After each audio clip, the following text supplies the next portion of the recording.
এই সূরাটি কোরআন মাজিদে 114টি সূরার ভিতরে এই সূরাটি রয়েছে। এই সূরাটির নাম মুমিন রাখার কারণ কি? কারণ হচ্ছে প্রথম আয়াতের একেবারে প্রথম অংশের শেষ আল্লাহ সুবহানাহু ওয়া তাআলা প্রথমে আল্লাহ পাক মুমিন শব্দটি আসার কারণে এই সূরাটির নাম সূরাতুল মুমিন রাখা হলো।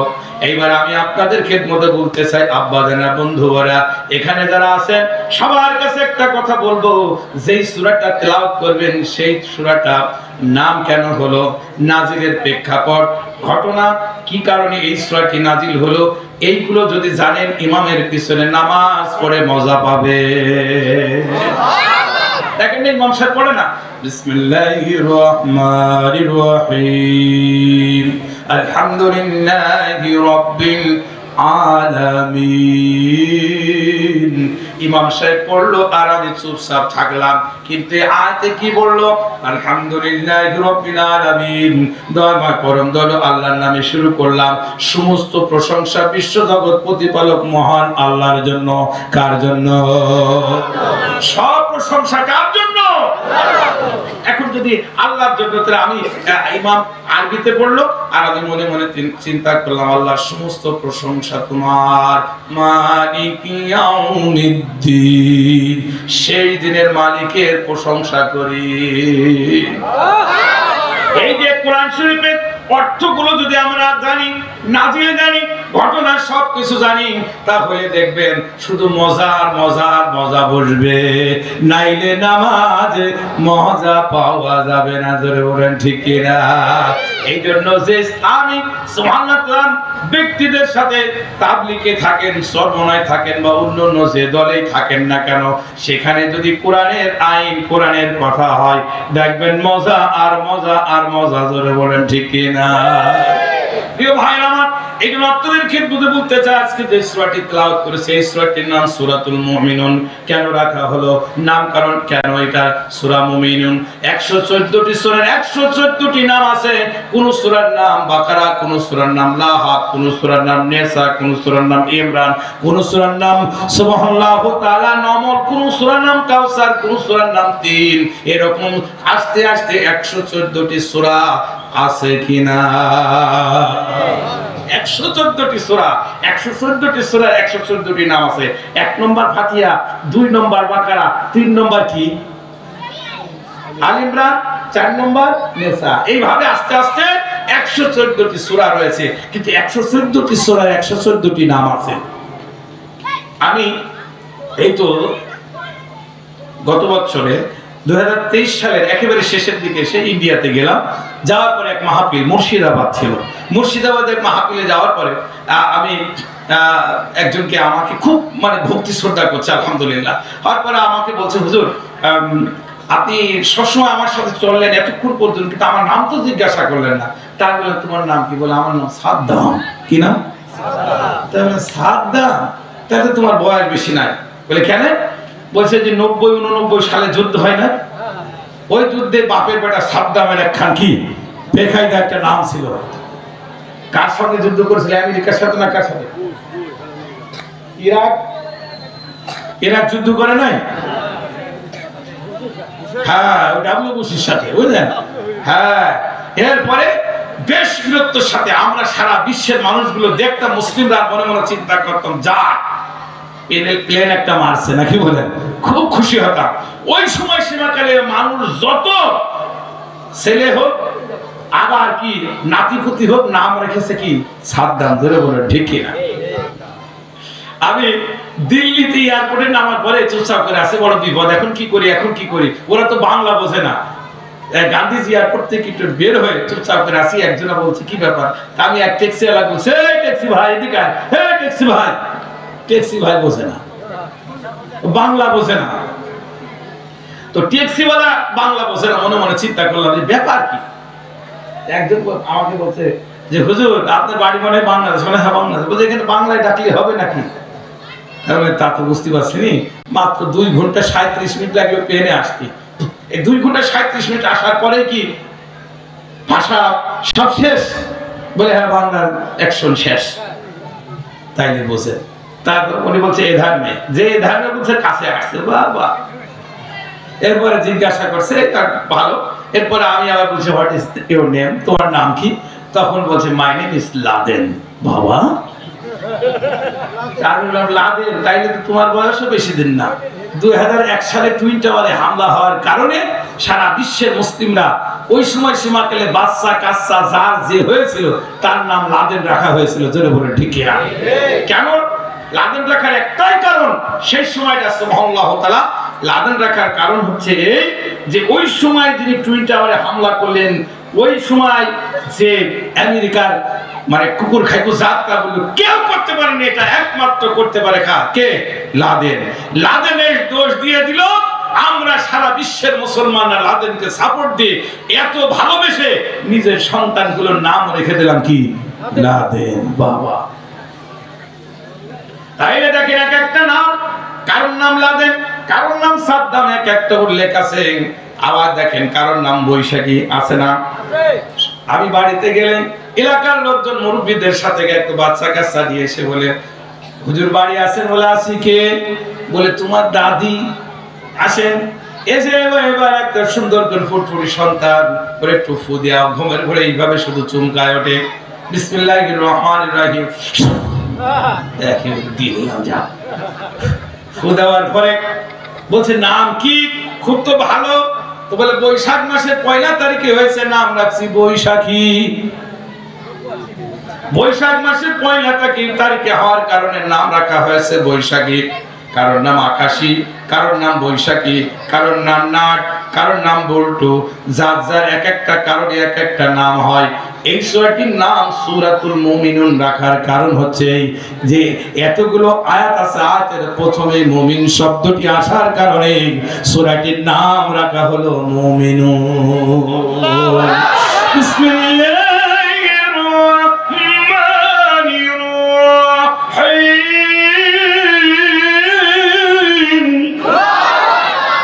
قد أفلح المؤمنون।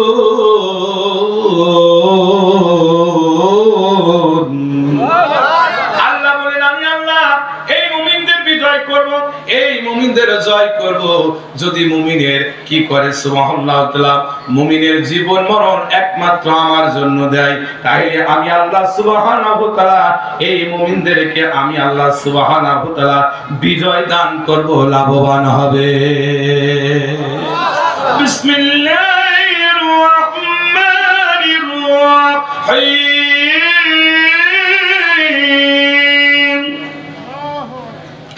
اليوم نختم على أفواههم وتكلمنا أيديهم وتشهد أرجلهم بما كانوا يكسبون।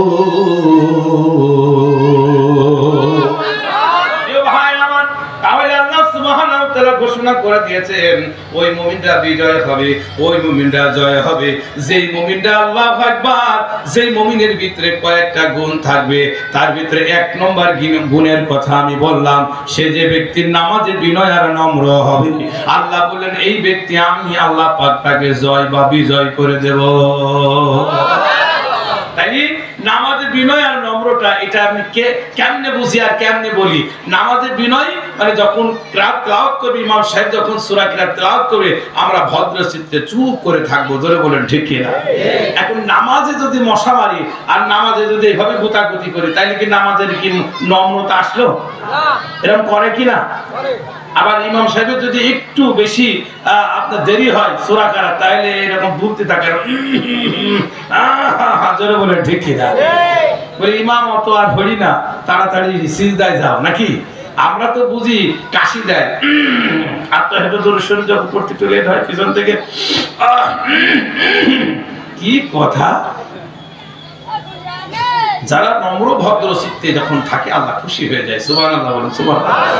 আচ্ছা বলেন, একজন রাষ্ট্রপতি, মহামান্য রাষ্ট্রপতির দরবারে যদি কেউ যায়, যাওয়ার পরে রাষ্ট্রপতির সামনে যদি ভদ্রচিত্ত থাকে, তাহলে রাষ্ট্রপতি খুশি হন না বেজার হন? আর তার সামনে যায় যদি কথা বলে হায় ভাই এই আর কি আমার এই তাইলে হবে না? গা চুলকানি মাথা চুলকানি পরে রাষ্ট্রপতি কি বলবে, দেখ তোর কাছে কোনো অস্ত্রপাতি আছে কিনা, জোরে বলেন ঠিক কিনা? এই জন্য আপনাদের খেদমতে বলতে চাই আব্বা যারা বন্ধু বোনেরা, রাষ্ট্রপতি যদি শরীর চুলকালে রাষ্ট্রপতির কষ্ট হয়, যে রাষ্ট্রপতি গোটা বিশ্বের মালিক মহান আল্লাহ সুবহানাহু ওয়া তাআলা, তার দরবারে যদি যে আমি যদি তার দরবারটা কি মসজিদ, তার দরবার, জোরে বলেন ঠিক কিনা? নামাজ যখন পড়বেন যেখানে বাড়ি পড়েন ওইটাও আল্লাহর দরবার। সারা পৃথিবী সাব্বাহা লিল্লাহি মা ফিস সামাওয়াতি ওয়া মা ফিল আরদ, জমিন এবং আসমান পৃথিবী সুবহানাল্লাহ তাআলা সব কার জন্য? লিল্লাহি রাব্বিল আলামিন, রব্বিল মহান আল্লাহর জন্য। এই জন্য আল্লাহ পাক সুবহানাহু ওয়া তাআলা আমরা যদি এই জমিনে যেখানে নামাজ পড়ি এই দরবারটা কার? জোরে বলুন কার? আল্লাহর দরবার। তাহলে আল্লাহর দরবারে যখন আমি খুশুর সাথে নামাজ পড়বো, কেমনে নামাজ পড়বো? আল্লাহ সে কথা বলছেন, আল্লাযীনা হুম ফি সালাতিহিম খাশিউন।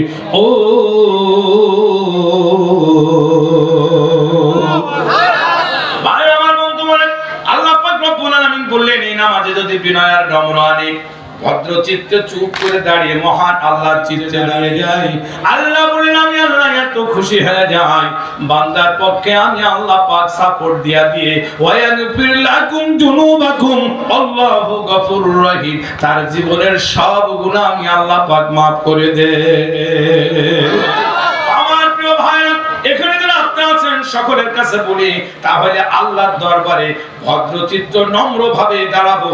কে কে রাজি আছে হাত তুলে দেখা। আল্লাহু আকবার। তাইলে আল্লাহর দরবারে আমরা প্রতিনিয়ত যাব, 5 ওয়াক্ত দিনে 5 বার নামাজ পড়বো। ওয়াদা দিবেন তো? দিবেন আর কিছু করে দেব না, কারণ এখন বললে পরে যায় সব শেষ, নাকি বলেন?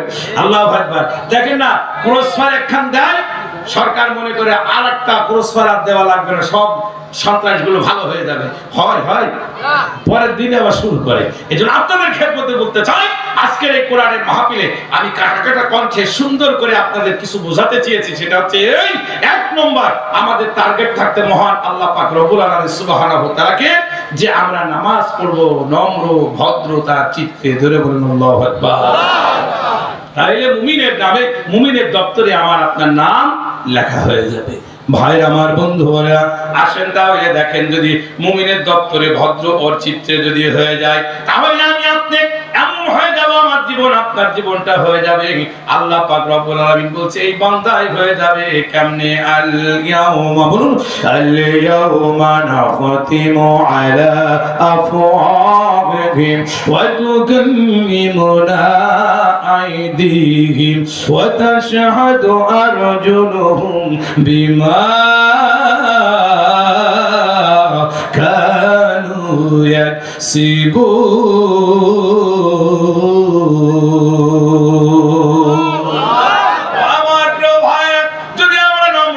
ভদ্রতার চিত্তে যদি আমরা এরকম নামাজ আদায় করতে পারি, দ্বীনের কাজ করতে পারি, তাহলে পরকালে আমাদের জন্য লাভ হবে। কিয়ামতের মাটি কঠিন মুসিবতের সময় একবার আমাদের জীবন যৌবন সবকিছুর হিসাব নেওয়ার জন্য আল্লাহ আমাদের মুখের জবান বন্ধ করে দেবে। মুখের জবান বন্ধ হয়ে যাবে, ওই দিন বড় বিপদে পড়ে যাব।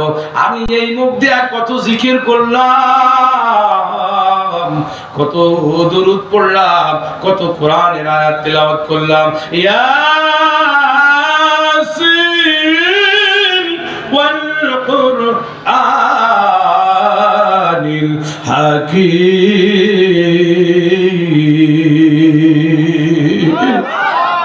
কত কোরআনের আয়াত তেলাওয়াত করলাম, কিন্তু কোনো কিছু লাভ হচ্ছে না, কোনো লাভ হচ্ছে না, সব কিছু বরবাদ হয়ে গেল। আল্লাহ বলছেন ওই কিয়ামতের মাটি কঠিন মুসিবতের সময় আমার আপনার জবানটা বন্ধ করে দেবে, কারণ এই মুখ দিয়া বান্দা মিথ্যা বলতে পারে। জোরে বলেন ঠিক কিনা? মিথ্যা বলতে বলতে আমাদের জীবন যৌবন সব নষ্ট হয়ে গেছে। ধরে বলেন ঠিক কিনা? আর মিথ্যার উপরে যত সাপোর্ট, মিথ্যার উপরে মিথ্যা ছাড়া আল্লাহু আকবার আমাদের জীবনে কোরআন হাদিস এবং যুবকরা সমাজে নেতৃত্ব দিক, এটা আমরা কেউ চাই নাই। আমরা চেয়েছি ক্ষমতাকে কুক্ষত রেখে আমরা সমাজের দ্বীনের বিরোধিতা করে, কোরআন হাদিসের বিরোধিতা করে, আল্লাহর জমিনের দ্বীন প্রতিষ্ঠার আন্দোলনের বিরোধিতা করেছি। জোরে বলেন ঠিক কি না? আগামীর দিনে বাংলাদেশ কোরআনের বাংলাদেশ, আগামীর সংসদ কোরআনের সংসদ। জোরে বলেন ঠিক কি না? নারে তাকবীর, নারে তাকবীর। আগামীর দিন যদি আমরা এটা করতে চাই, কোরআন নিয়ে বাঁচতে চাই, কোরআন নিয়ে মরতে চাই, যদি এই রকম করতে চাই, সুবহানাহু ওয়া তাআলা খুশি কে হবে? আল্লাহ হবে।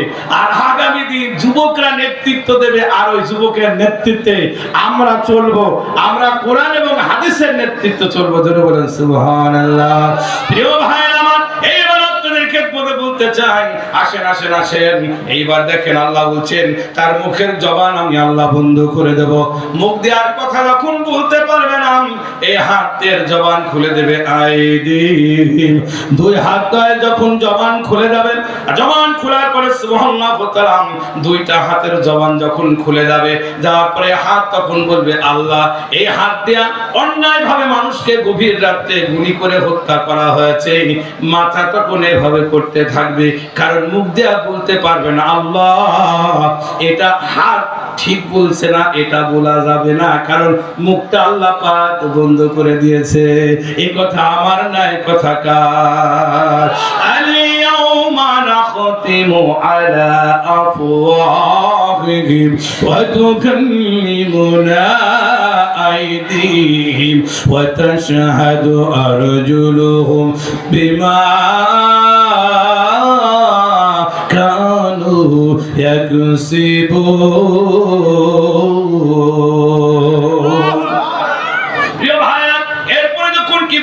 সুবহানাল্লাহু ওয়া তাআলা এইবার মুখের জবান বন্ধ হয়ে গেল। আইদিহিম, দুইটা হাতের জবান খুলে গেল। তুকাল্লিমুনা, দুইটা হাতের জবান যখন খুলে গেল, হাত বলবে অন্যায় ভাবে কি করেছে? গুলি করে মানুষ মেরেছে। হাত বলবে অন্যায় ভাবে সিগনেচার করে কোটি কোটি টাকা আত্মসাৎ করেছে। করেছে কিনা? তাদের কি আর খোঁজ আছে? জোরে বলেন আছে। সময় মাত্র 45 মিনিট।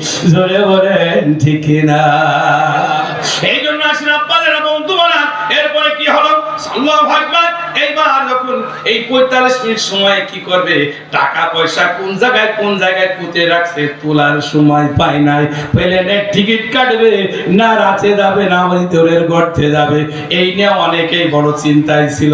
এখন যে কোথায় আছে, আমরা শুধু বলি আল্লাহ এদেরকে তুমি যা করো তাই করো, এদের পক্ষেও নাই বিপক্ষেও নাই, তবে যা করার তুমি করো। জোরে বলেন ঠিক কিনা? আল্লাহ পাক বললেন আমি মুখের জবান বন্ধ করে দুইটা হাতের জবান খুলে দেব। হাত তখন বলবে আল্লাহ অন্যায় ভাবে সিগনেচার করে দ্বীনের আলেমদেরকে ফাঁসির মঞ্চে দিয়েছে। জোরে বলো ঠিক না? আলিগে ভাইয়ের মা, কাসিম ভাইয়ের মা, মাসুম ভাইয়ের মা, শিবুল ভাইয়ের মা, মুজাহিদ ভাইয়ের মা, তোমরা বড়ই ভাগ্যবতী, আল্লাহ ধরাই দিনের জ্যোতি। জোরে বলো আল্লাহু আকবার, জোরে বলো আল্লাহু আকবার। আলিগে ভাইয়ের মা, কাসিম ভাইয়ের মা, শিবুল ভাইয়ের মা, মাসুম ভাইয়ের মা, জসিম ভাইয়ের মা, মুজাহিদ ভাইয়ের মা, তোমরা বড়ই ভাগ্যবতী, আল্লাহ ধরাই দিনের জ্যোতি। আল্লাহু আকবার, আল্লাহু আকবার। মানে আল্লাহ সুবহানাহু ওয়া তাআলা জসিম, মাসুম, শিবুল, মুজাহিদ, তাদের রক্তের বিনিময় বাংলাদেশে এক জাতীয় নাস্তিক সরকার ক্ষমতায় ছিল। ধরে বলে ঠিক কিনা? ধরে বলতে হবে ঠিক কিনা? তাদের মায়ের কান্না, আল্লাহ তাদের মায়ের কান্না, সকলের কান্নায় আল্লাহু আকবার 15টি বছর চলে গেল। তাই তো বলে কেউ হারিয়ে ছেলে, আর কেউ হারিয়ে ভাই, আবার কেউ হারিয়ে দিনের সাথী, নিঃস্ব হয়ে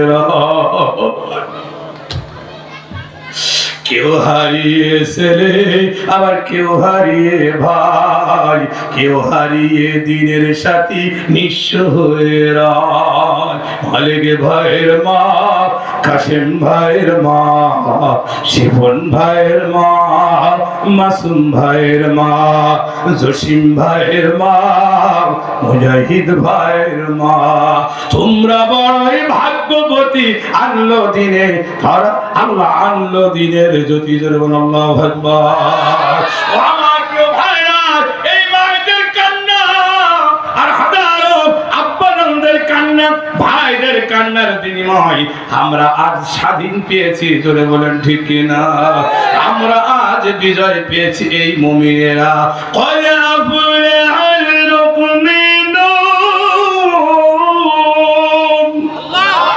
আমরা বিজয় পেয়েছি, মুমিনেরা স্বাধীন পেয়েছে। এই জন্য আপনাদের খেদমতে বলতে চাই, আমরা বীর মুজাহিদের মতন দ্বীনের ইসলাম কায়েম করতে চাই কিনা? জোরে বলেন চাই কিনা? যদি চাই তাহলে মহান আল্লাহ পাক সুবহানাহু ওয়া তাআলার দিকে আমরা রুজু হব। নামাজ দিনে 5 বার পড়ব, কিন্তু নামাজে বিনয় থাকতে হবে, নামাজে নম্র থাকতে হবে। হযরত আলী রাদিয়াল্লাহু তাআলার জীবনের ভিতরে দেখলাম সুবহানাল্লাহু তাআলা, আলী রাদিয়াল্লাহু তাআলার পায়ে তীর ঢুকেছে। আহা কি নামাজ গো! আলী রাদিয়াল্লাহু তাআলার পায়ে তীর ঢুকেছে, তীর বাহির করার জন্য বড় চেষ্টা করছে, কিন্তু তীর বাহির করতে পারছে না। বড় কষ্ট পাচ্ছেন। সাহাবায়ে কেরাম বললেন, ইয়ার সাহাবায়ে কেরাম বলেন, আলী তোমার কি খুব যন্ত্রণা হচ্ছে? আলী বললেন, ও আমার সাথী ভাইরা, যখন তোমরা তীরের গায়ে হাত দিচ্ছ মনে হচ্ছে মাথার চাঁদিগুলো কেমন করছে, শরীরটা থরথর করে কাঁপছে। বড় বিপদে পড়ে গেলাম। আল্লাহর পয়গম্বরের সাহাবাইগণ আলীকে বললেন, ঠিক আছে, বিশ্ব নবীর কাছ থেকে আমরা কিছু পরামর্শ আনি। তিনজন সাহাবী যেমন ছিলেন, ইয়া রাসূলুল্লাহ, ইয়া হাবিবাল্লাহ, আলীর পায়ে তীর ঢুকে গেছে, কিন্তু তীর বাহির করতে পারছি না। আলী রাদিয়াল্লাহু তাআলার পায়ে তীর ঢুকে গেছে, সাহাবা তিনজন দাঁড়িয়ে আছে। আল্লাহ রাসূল তাদের মাথায় হাত দিয়ে বলছেন, আলী মাথায় হাত দিয়ে বলছেন, তোমরা আমার কাছে শেষে এখন কোন সময়? বলে সালাতুল আসরের সময়, আসরের নামাজের সময়।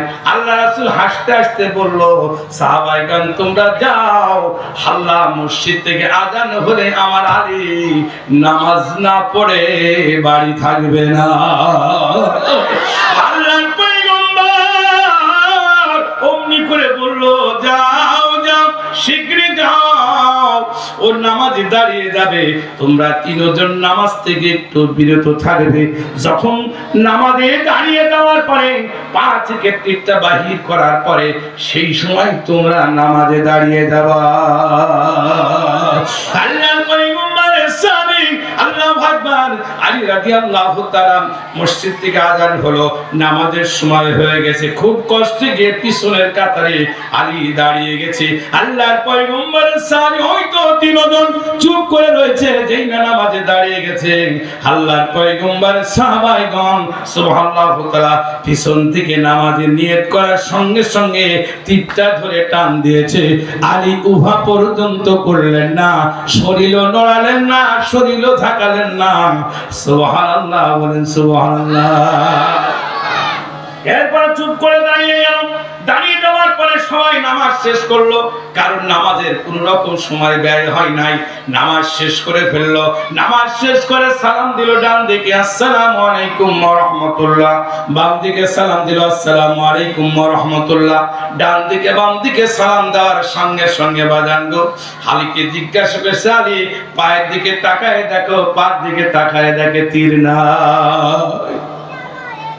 আলী রাদিয়াল্লাহু বলা হলো, আলী তোমার পা থেকে যখন তীর বাহির করলাম তুমি কি টের পাও নাই? আলী বললেন, ও রাসূলুল্লাহ সাল্লাল্লাহু আলাইহি ওয়াসাল্লাম, সাহাবাইগণ, আমার প্রিয় সাথী ভাইরা, আমি যখন নামাজে দাঁড়িয়ে যাই,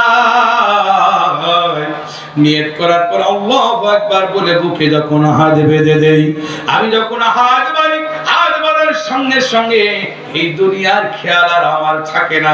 তখন আমি নামাজে বসো, আমি নামাজে আল্লাহু আকবার ভিতরে রুজু হয়ে যায়। আর নামাজের মজা আমি বুঝতে পারি, নামাজের ভিতরে আমার আল্লাহর সাথে দিদার হয়ে যায়। এর নাম নামাজ। আর আমরা নামাজে গিয়া আল্লাহু আকবার বলি আর মনে মনে চিন্তা করে রাইস মিলের আরে ওইটা এই গ্যাস, ওইটা এই গ্যাস, সেইটা এই গ্যাস, তাড়াতাড়ি হুজুর ছাড়ছেও না, ক্যাশে বসতে হবে। জোরে বলে ঠিক কি না? এরপরে কি হলো?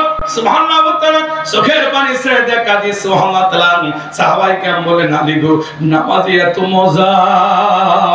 তখন বলে, আমি যখন নামাজে দাঁড়িয়ে যাই, আযান যখন হয়ে যায়, আমার জীবন আমার মরণ সবকিছু যেন লিল্লাহি, বলুন লিল্লাহি রাব্বিল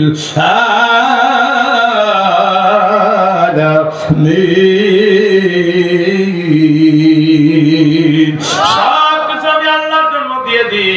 এই জন্য আপনাদের খেদমতে বলতে চাই, আজকে এখানে যারা উপস্থিত হয়েছি আমরা সকলেই পাগল আর গোলাম। আল্লাহর গোলাম। আল্লাহর গোলাম হতে হলে আপনাকে আল্লাহর সাথে প্রেম করতে হবে। বলে হুজুর আল্লাহর সাথে আবার প্রেম কেমনে করা লাগবে? আল্লাহর সাথে প্রেম হয় কেমনে? আল্লাহর সাথে প্রেম হয় যদি আপনি নামাজে বিনয় হন আর নম্র হন। তখন আপনি বিনয় আর নম্র হলেই আল্লাহর সাথে দিদার হয়ে যাবে। আর কি হবে? আল্লাহর সাথে দিদার করতে হলে আপনাকে করতে হবে, ইয়া আইয়ুহাল্লাযীনা আমানু আতিউল্লাহ ওয়া আতিউর রাসূল। আপনি আল্লাহর সাথে প্রেম করতে হলে আতিউল্লাহ, আল্লাহর সাথে আল্লাহর আনুগত্য করতে হবে। আল্লাহর আনুগত্য দাসত্ব গোলামি করলে আপনি আল্লাহ পাক রব্বুল আলামিনের গোলাম হয়ে যাবে। আল্লাহু আকবার। আমি আল্লাহর গোলাম। আল্লাহর গোলাম হতে হলে আমার কিছু কাজ রয়েছে যেগুলো করতেই হবে। সেইগুলো যদি না করি তাহলে গোলাম হওয়া যাবে না। নামাজ পড়ি না, কিচ্ছু করি না, গাঁজা খাই, আছে না? এরা সমাজের ভিতরে বড় পীর নাকি বলেন? আরে আমার পীর সাহেবকে এবার একজন বলছে, হুজুর মানে বিশাল দাড়ি, টুপি টুপি, হেভি চেহারা, তো উনি বেশ সবকিছু খায়। তো জিজ্ঞাসা করছে যে আপনি কয় পারা কোরআন শরীফ পড়ান? তো বলছে আমি 90 পারা পড়ি। কয় পারা? বাবা 30 পারার খবরই জানি, এরপরে তো আর খবর জানিনি। তো বলে জানবা কেমনি? ও জানতে হলে বাকি 60 পারার খবর আমাদের কাছে আছে। এরকম আছে না কিছু? কি খবর? কি খবর? 30 পারার খবর জানে না, কিন্তু বাকি আরো 60 পারার খবর আছে।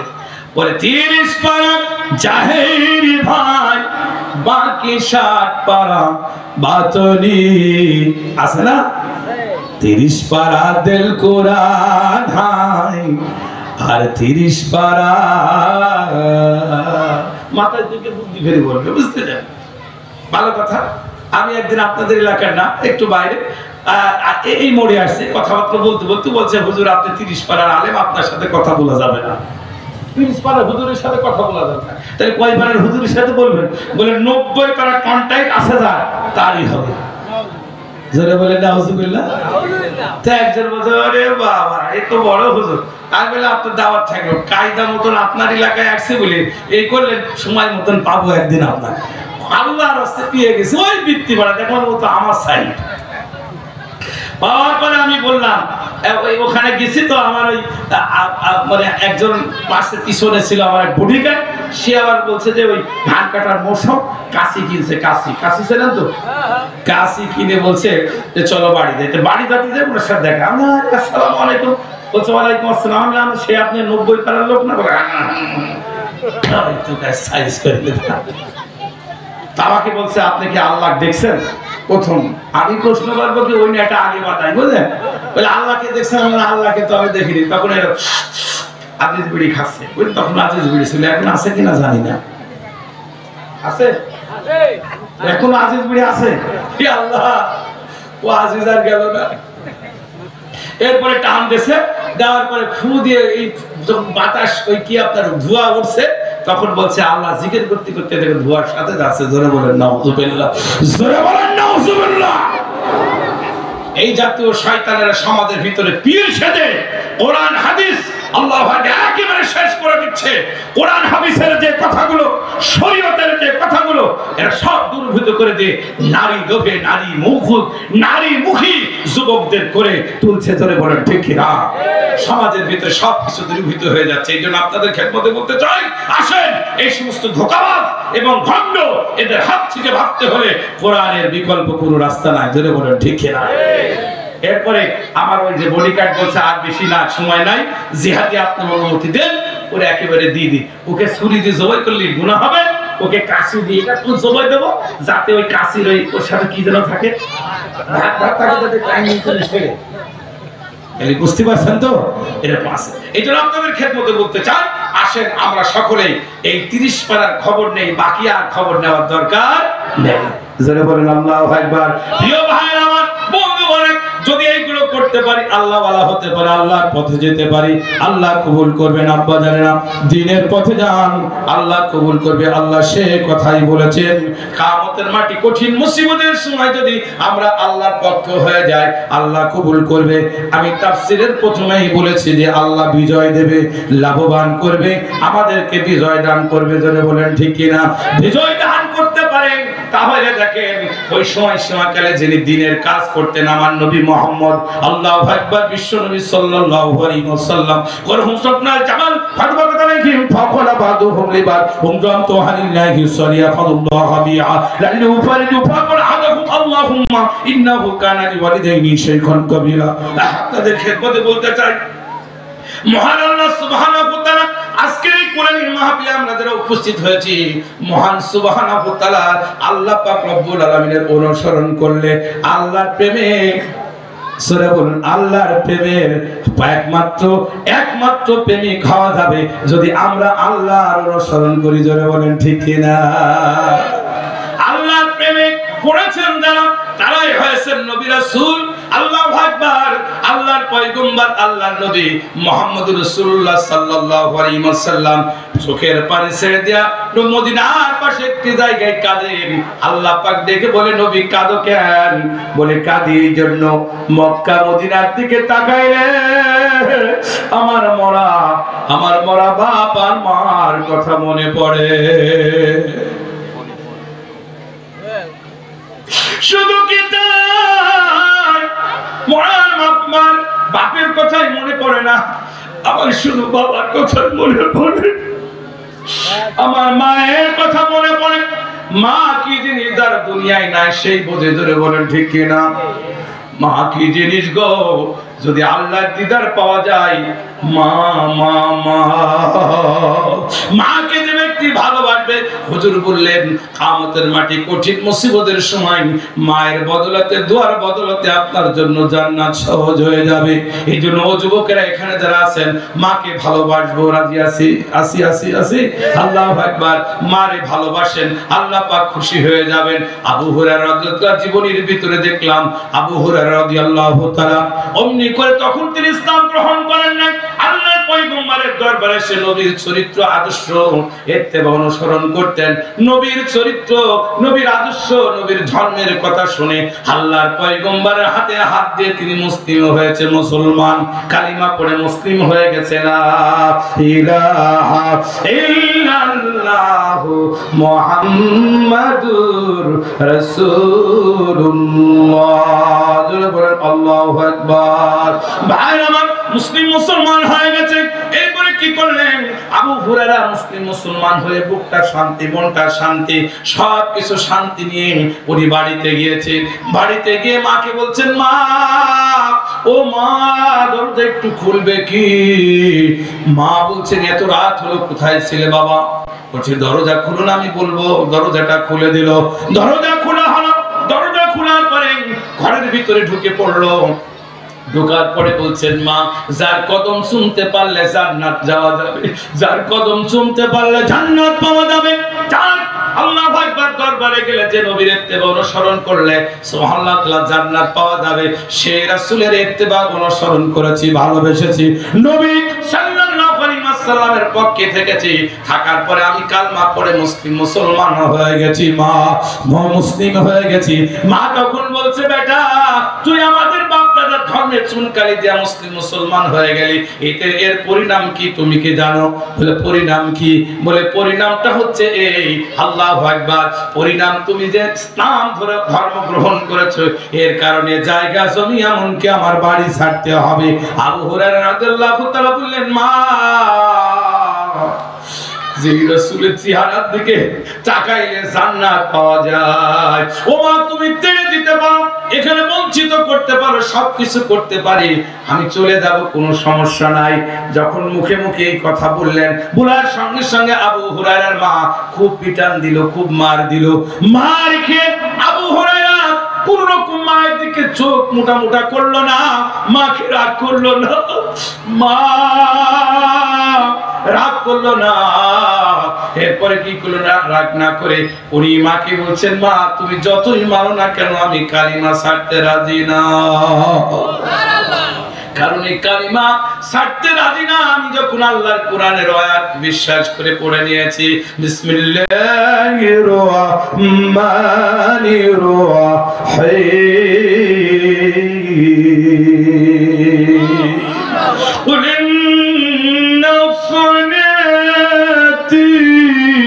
ونسكي ومحياي ومماتي لله رب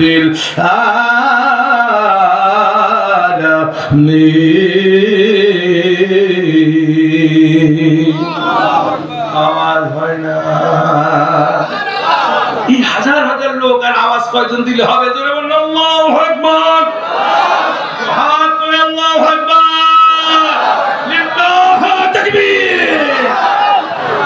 বুঝতে পারছি ভয় আছে নাকি? বলেন ভয় আছে না? অনেকে বলছে হুজুর ভয় এখনো আছে। ভয় থাকার কোনো প্রয়োজন আছে? ভাই আমার ঐক্যবদ্ধ হতে হবে, দলবদ্ধ হতে হবে। আমরা সকলে এক সমাজে, শান্তির সমাজ, হাদিসের সমাজ, কোরআনের সমাজ দেখতে চাই। কে কে হাত তুলে মহান আল্লাহকে তাকবীরের ধ্বনি দিয়ে জানিয়ে দেয় আল্লাহু তাআলা। আমরা শান্তির সমাজ চাই, চাই কিনা? আমরা হিলফুল ফুজুল বিশ্বনবী যে সংগঠন করে গেছে, ওই সংগঠনের মতন শান্তি দেখতে চাই, চাই, চাই। জোরে বলুন আল্লাহু আকবার, নারে তাকবীর। ভাই আমার বন্ধু বলেন, এরপরে সুবহানাল্লাহু তাআলা যে কথা আপনাদের খেদমতে বলতে চাই, কষ্ট পাচ্ছেন আপনারা? আল্লাহু আকবার। আমি আপনাদের বোঝাতে চেয়েছি, আল্লাহ পাক রব্বুল আলামিন বললেন, যে ব্যক্তি বলবে মাই সালাত, মাই স্যাক্রিফাইস, আমার নামাজ, আমার রোজা, আমার হজ, আমার যাকাত পৃথিবীর কারোর জন্য না, লিল্লাহি রাব্বিল আলামিন, ওই ব্যক্তি আমার সবচেয়ে প্রিয় গোলাম হয়ে যায়। আবু হুরায়রা বললেন, মা আপনি যতই আমাকে মারেন আর যতই কাটেন, আমি আপনার জন্য দোয়া ছাড়া আমি রাগ করব না। এই বলে উনি মারকে খুব অভিমান নিয়ে চুপ করে থাকলেন। ফর্সা হয়ে গেল, দৌড় দিয়েছে বিশ্ব নবীর দরবারে গিয়ে বলেন, ইয়া রাসূলুল্লাহ, ইয়া হাবিবাল্লাহ, হুজুর গো, আমি আপনার, আল্লাহু আকবার, আমি এসেছি আল্লাহর পয়গম্বর, আল্লাহর নবী মুহাম্মদ রাসূলুল্লাহ সাল্লাল্লাহু আলাইহি ওয়াসাল্লাম, আল্লাহু আকবার, ওনার দরবারে গিয়ে বলেন, ইয়া রাসূলুল্লাহ, আমি এসেছি, আমার মা মেরেছে। তখন বলছে, মা মেরেছে, তুমি কি নালিশ করতে এসেছো? বলে, আমি নালিশ করতে আসি না। আপনি কি করতে এসেছেন? বলে, নালিশ আসি নাই, আমি এসেছি আমার মায়ের জন্য দোয়া করতে। আল্লাহু আকবার। বিশ্বনবী দুই হাত তুলে দোয়া করলেন। পৃথিবীর সব দোয়া বন্ধ হয়ে যেতে পারে, কবুল না হতে পারে, কিন্তু আল্লাহর নবীর দোয়া কি কবুল হবেই, 100% গ্যারান্টি আছে। জোরে বলেন ঠিক কিনা? জোরে বলেন ঠিক কিনা? এজন্য বিশ্বনবী সাল্লাল্লাহু আলাইহি ওয়াসাল্লামের দেওয়া বিধান বিয়ার এই দিন ইসলামের উপরে দৃঢ় থাকতে হবে। রাজি আপনারা আছেন? জোরে বলেন আছে? আমি বুঝতে পারছি সবাইকে বাড়ি থেকে বলে দিচ্ছি যে আমাদের জিহাদ হুজুর আসবে, যদি শোর করতে বলে চুপ থাকবেন, আল্লাহু আকবার বলে চুপ থাকবেন, না হলে পরে কেস খাবেন, নাকি বলেন? মাহবুবদের কথা শোনা খুব ভালো, কিন্তু পরে কি মাথা ঘোরা। আমার এক উস্তাদ ছিল কুমিল্লায়, প্রায় এই ওয়াজটা করতেন। ওনাদের এলাকায় একজন ছিলেন, তো মানে স্যার খুব ভালো মানুষ ছিলেন, স্যার খুব কৃপণ কোয়ালিটিরও ছিলেন।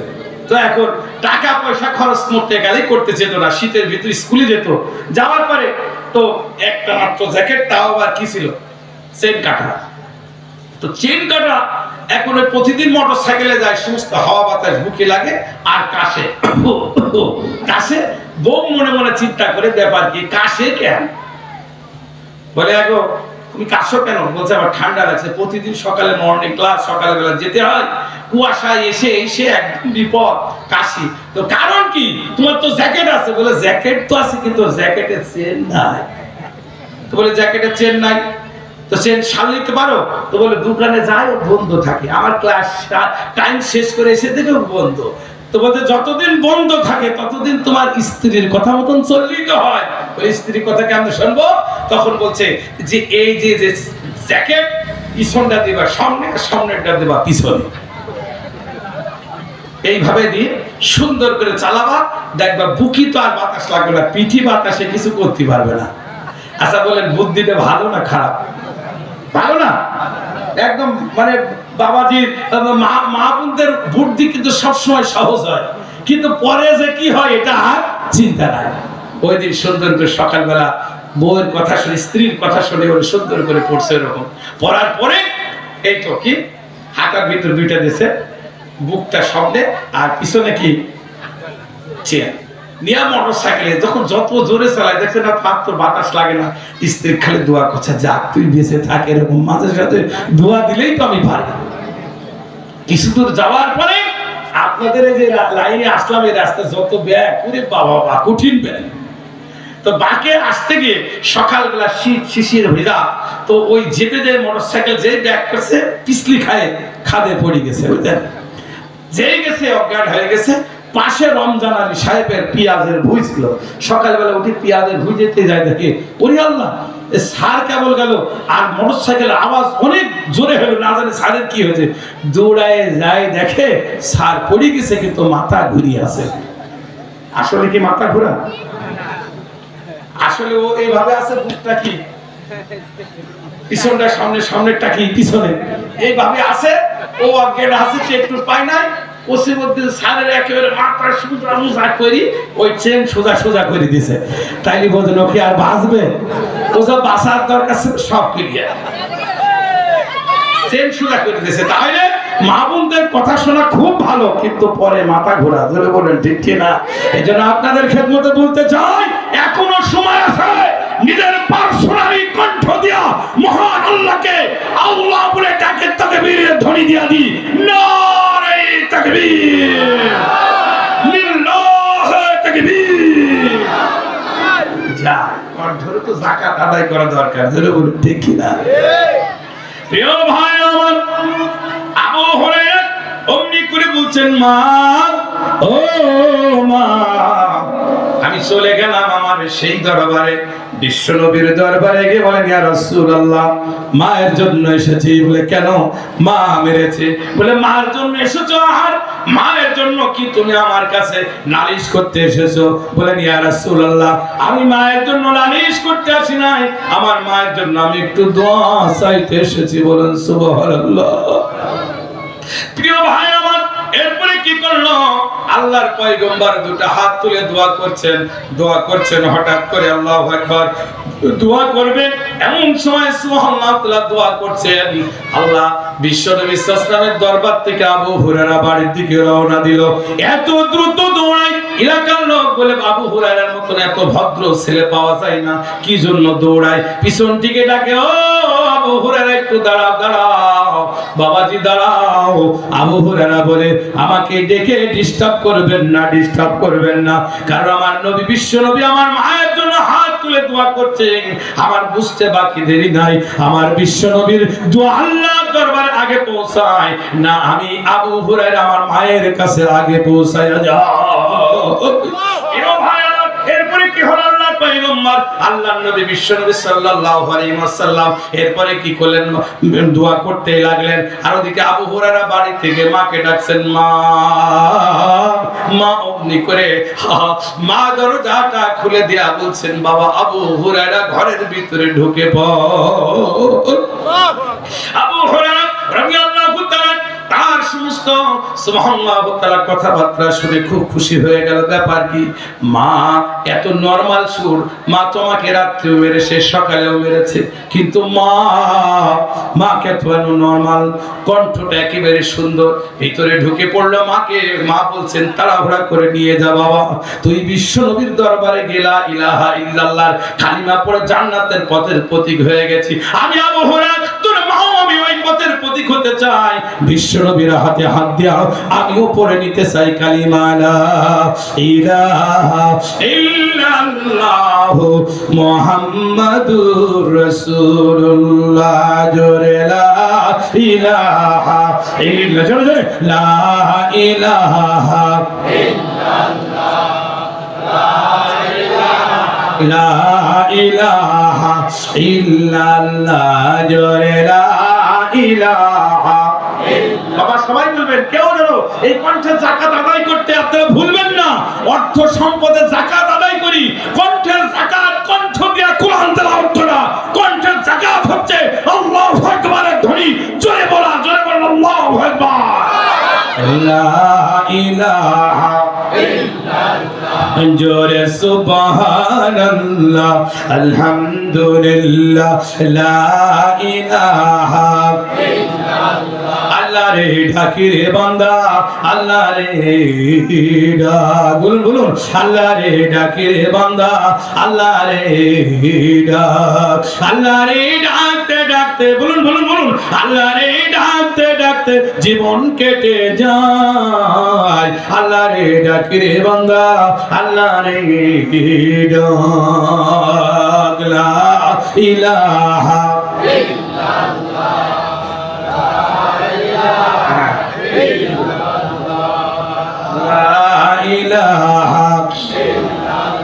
আল্লাহ রে ডাকি রে বান্দা, আল্লাহ রে ডাক। যখন তুমি ছোট্ট ছিলে, দাঁত ছিল না মুখে, যারা বলেন ঠিক কিনা? আমরা যখন ছোট ছিলাম আমাদের কি মুখে দাঁত ছিল? মায়ের পেট থেকে পড়ে কি দাঁত ছিল? যখন তুমি ছোট্ট ছিলে, দাঁত ছিল না মুখে, আরে তরল খাবার তুলে দিলেন মা জননীর বুকে, মা জননীর বুকে।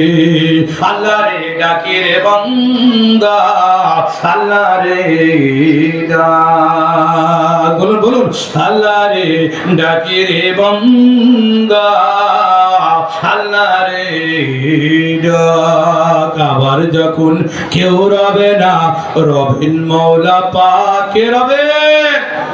জোরে হাত তুলে বলুন, কে?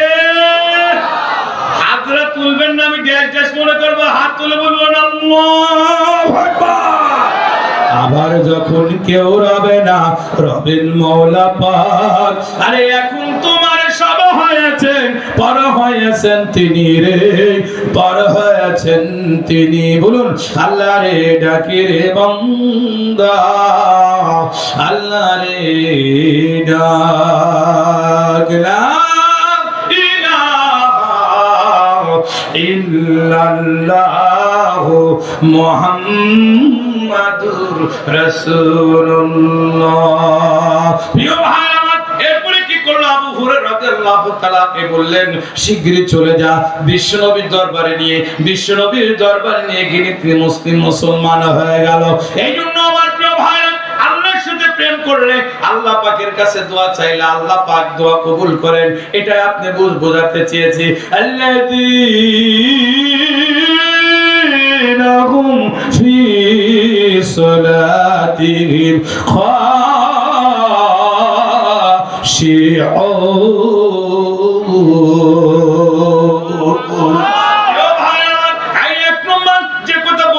বুঝাতে চেয়েছে, নামাজে যদি বিনয় হয়, আর নামাজে যদি নম্র হন, আর নামাজে যদি ভদ্র চিত্তে দাঁড়িয়ে যান, নামাজ হচ্ছে আপনার সব কাজের একমাত্র আসল কাজ বানাইয়া দেবে।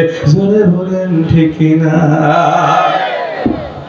ভাই আমার, আল্লাহর পয়গম্বর, আল্লাহর নবী বিশ্বনবী সাল্লাল্লাহু আলাইহি ওয়াসাল্লামের জীবনীর ভিতরে দেখলাম, উনি এমনি করে উম্মে হানির ঘরে চুপ করে বসে আছেন। ওখান থেকে আল্লাহর পয়গম্বর আল্লাহর নবী বিশ্ব নবী সাল্লাল্লাহু আলাইহি ওয়াসাল্লামের নিকটে একজন আল্লাহ পাঠিয়ে দিলেন জিবরাইল আমিন। জিবরাইল আমিন এসে বলছেন, ইয়া রাসূলুল্লাহ, ইয়া হাবিবাল্লাহ, আপনি আর এখানে থাকা যাবে না, এখান থেকে চলুন। বোরাক নামের একটি জানের উপরে তুলে আল্লাহর পয়গম্বরকে রওনা নিয়ে গেলেন। আল্লাহর নবী যেতে যেতে যেতে যেতে বিশাল একটি মিশরের পটভূমি মাঝখান দিয়া যায়। আল্লাহর পয়গম্বর জিবরাইলকে বলে, আখি জিবরাইল, ও ভাই জিবরাইল, বুঝলাম না নাকের ভিতরে জান্নাতের সুঘ্রাণ পায়, এখানে কারণ কি? আল্লাহ পাক রব্বুল আলামিনের পয়গম্বর যখন বলে, জিবরাইল আমিন তখন বললেন, ইয়া রাসূলুল্লাহ, ইয়া হাবিবাল্লাহ, হুজুর গো, এখানে আপনি নাকে জান্নাতের সুঘ্রাণ পাচ্ছেন কারণ এই ধুধু মরুভূমি বালু করার মাঝে একটা গর্ত আছে। ওই গর্তের ভিতরে 3 জন বা 4 জন মানুষকে আল্লাহ দাও দাও করে আগুনের ভিতরে পোড়াইয়া হত্যা করেছে। ওই সময় সময়কালে একজন বাদশা ছিল শয়তান, তার নাম ছিল নমরুদ। নাম শুনেন না এই বাদশা? শুনছেন তো? এর কাজই ছিল মুসলিম মুসলমানদেরকে দমন করা। জোরে বলেন ঠিক কিনা? এর কাজই ছিল কোথায় কোথায় এই সমস্ত লোকজন। সেই সময় সময়কালের একজন পয়গম্বর ছিল, নাম ছিল মুসা আলাইহিস সালাম। জোরে বলেন আল্লাহু আকবার। আল্লাহ না, মুসা আলাইহিস সালাম না, ওই সময় সময়কালে যিনি পয়গম্বর ছিলেন হযরত ইব্রাহিম আলাইহিস সালাম। জোরে বলেন আল্লাহু আকবার। নমরুদ অমনি করে সেই সময় বেশ বড় একটা লম্বা ঘটনা সংক্ষিপ্ত আকারে আপনাদের বোঝায় আমি শেষ করব। প্রধান মেহমান উঠে আসবে। আপনাদের কাছে একটি কথা বলতে চাচ্ছিলাম, সেটা হচ্ছে যে ওই সময় সীমাকালে আল্লাহ আকবার, আল্লাহর পয়গম্বর বারবার বলছেন, জিবরাইল বুঝতে পারছি না আমি যে এই তো এইভাবে আছি, জিবরাইল আমার নাকের ভিতরে যেন সুঘ্রাণ পায় জান্নাতের। বলেন সুবহানাল্লাহ। আল্লাহর নবী জিবরাইলকে বলে, কি জিবরাইল, ও ভাই জিবরাইল, নাকের ভিতরে আমি জান্নাতের সুঘ্রাণ পাই, জান্নাতের সুবাস পেতেছি। জিবরাইল আমিন বললেন, ইয়া রাসূলুল্লাহ, ইসলামী আন্দোলনের কয়েকজনকে এখানে জ্যান্ত কবর দেওয়া হয়েছে, দাও দাও করান গর্তে আগুন বানাইয়া সেখানে পোড়াইয়া হত্যা করা হয়েছে। ঘটনাটি আমি আপনাদের বলবো, আপনারা শুনবেন। শোনার মন মানসিকতা আছে কার কার? হাত তুলে দেখান। আল্লাহ কবুল করুক, আমিন। আমার জীবন, আমারই মরণ, আমার জিন্দেগি কবুল করেন ইয়া ইলাহি, আমার বন্দিগি, আমার জিন্দেগি। আমার আল্লাহ পাকের কোরআন, আল্লাহ পাক সুবহানাহু ওয়া তাআলা যে কথা বলে এরপরে কি করলো? জিবরাইল আমিন বলছেন, ইয়া রাসূলুল্লাহ, ইয়া হাবিবাল্লাহ, আজ থেকে হাজার শত শত বছর আগে এখানে একটি ঘটনা ঘটেছিল। জিবরাইল আমিনকে বলছে, কি জিবরাইল ভাই, জিবরাইল আপনি কি বলবেন ওই ঘটনাটি? তখন বললেন, ঘটনাটি এইবার শুনুন। জিবরাইল আমিন বললেন, ইয়া রাসূলুল্লাহ, ইয়া হাবিবাল্লাহ, হুজুর গো, ওই সময় নমরুদের সময় সীমাকালে ওনার নিজের একটা কন্যা সন্তান ছিল। ওই কন্যা সন্তানের 4 জন ছিল তার কি দাসী, দাসী। কেউ তার মাথা আশ্রয় দিত, চুলগুলো আশ্রয় দিত, কেউ বা পরিপাটি করে সুন্দর করে একেবারে শাড়ি টাড়ি পরায় দিত। তাইলে রূপচর্চা করার জন্য দাসী ছিল কয়জন? হাত তুলে বলুন কয়জন? আর একবার জোরে হলো না, হাত তুলে। যুবকরা বলুন, যুবকরা বলুন, কয়জন? 4 জন। আব্বা জানে না 4 জন ছিল। 4 জনের ভিতরে একজন ছিল মুসলিম মুসলমান। উনি অমনি করে সুন্দর করে এই তো চিরুনি দিয়া যখন আস্তায় মাথাটা আস্তাতে আস্তাতে চিরুনিটা যখন পড়ে গেছে, চিরুনিটা পড়ার সঙ্গে সঙ্গে মুসলমানরা দেখেন কোন কিছু যদি হাতের থেকে পড়ে যায়, পড়ে কি ইন্না ইল্লাহি ওয়া ইন্না ইলাইহি, পড়ে কিনা? পড়ে কিনা? আবার যদি বিদ্যুৎ চলে যায়, আল্লাহু আকবার, অথবা আসি আলহামদুলিল্লাহ চলে গেলে পড়ে কি ইন্না ইল্লাহি ওয়া ইন্না ইলাইহি রাজিউন। মনে করে এটা মরণের দোয়া নাকি বলেন? মানুষ মরা গেলে এই দোয়া আর এরকম পড়ে কিনা? প্রিয় ভাই আমার, এরপরে কি করলাম? এই দোয়া যখন পড়েছে সুবহানাল্লাহ তাআলা, এইবার যখন চিরুনিটা পড়ে গেছে, পড়ার সঙ্গে সঙ্গে উনি বলছেন, তাই চিরুনিটা পড়ার পরে এভাবে বলছে যে চিরুনিটা পড়ে গেছে এই জন্য আল্লাহ এই সময় মুসলমানদের ব্যাপারে অত্যাচার করে, এই নমরুদকে আল্লাহ তুমি গজব নাজিল করো। বুড়ার সঙ্গে সঙ্গে বলেন কান্নার আঘাত ধরে বলেন ঠিক কিনা? মেয়ে বলছে আমার সঙ্গে আমার আব্বার বিরুদ্ধে কথা এত বড়, বলছে তুমি আমার আব্বার বিরুদ্ধে কথা বলেছো। তখন বলছে এই জন্য বলেছে তোমার আব্বার শাসনটা হচ্ছে জুলুম, আপনার শাসনটা হচ্ছে, আপনার আব্বার শাসনটা হচ্ছে এত খারাপ, এত নিকৃষ্ট, যেটা কোন জাতি মুসলিম মানুষ মেনে নিতে পারে না। জোরে বলেন আল্লাহু আকবার। আচ্ছা বলেন এরকম শাসন কি আমার বাংলাদেশে হয়েছে? হয়েছে নাকি? কে বলেন না, কে বলেন হ্যাঁ? যদি হয়ে থাকে ভালো, আর না হলে না। দেশ ভাই আমার, আমরা অনেক ফ্যামিলিতে বুঝতে পারিনি, কিন্তু যার ফ্যামিলিতে এরকম নির্যাতন হয়েছে তারাই বুঝেছে। জোরে বলেন ঠিক কিনা? আল্লাহর পয়গম্বর, আল্লাহর নবী